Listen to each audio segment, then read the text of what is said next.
It's like a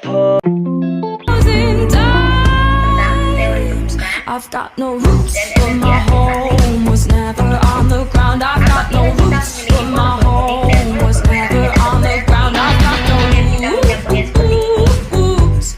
I've got no roots. Mari kita lihat lebih dekat.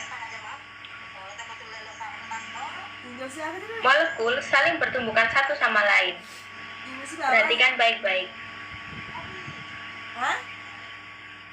Ada molekul yang dapat membentuk produk baru, sedangkan yang lain hanya pertumbukan saja.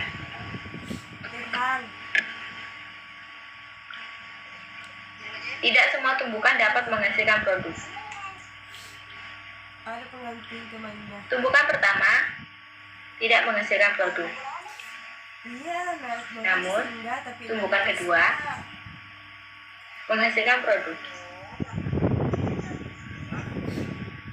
Hal tersebut dapat terjadi karena berbagai faktor. Tumbukan dapat terjadi dari berbagai arah, namun hanya dari arah tertentu yang dapat menghasilkan produk baru.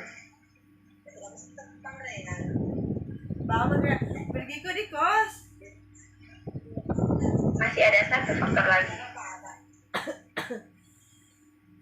Ketika bermain plastisin, untuk mencampur kedua warna, kita menggunakan tenaga dari tangan. Begitu pula dengan molekul, membutuhkan tenaga yang cukup agar terbentuk produk.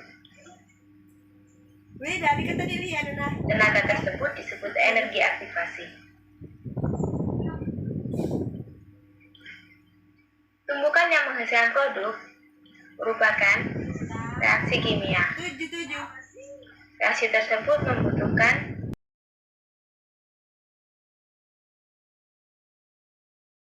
dan menghasilkan 2 positron, 2 neutron, dan 2 fotogama yang merujuk pada suatu persamaan. Kemudian selanjutnya mengenai spektrum. Spektrum cahaya didapatkan dari setiap cahaya yang dideskripsikan dengan prisma atau grating difraksi, di mana spektrum. Video ini akan membahas pengertian adsorpsi, absorpsi, dan desorpsi.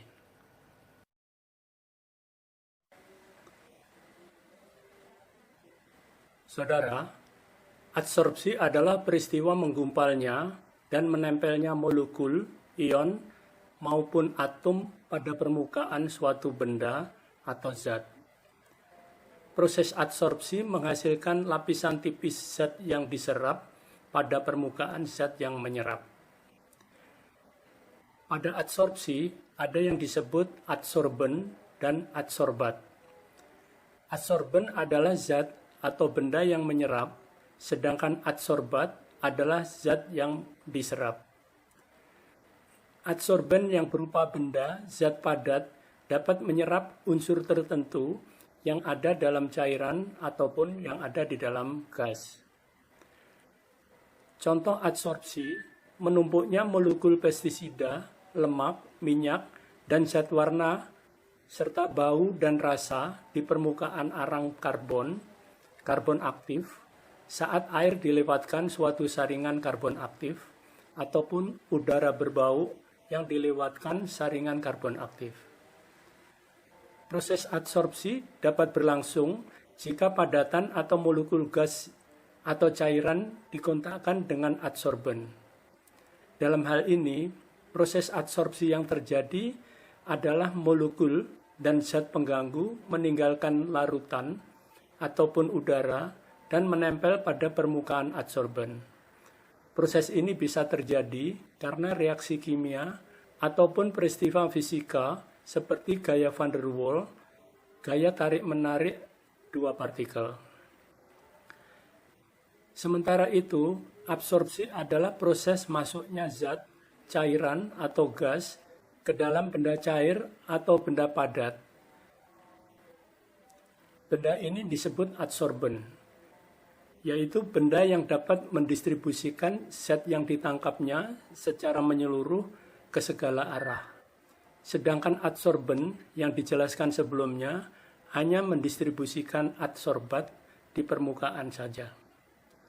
Contoh absorpsi, dalam suatu pengolahan air, baik air limbah maupun air minum, oksigen akan larut dalam air dari udara saat proses aerasi.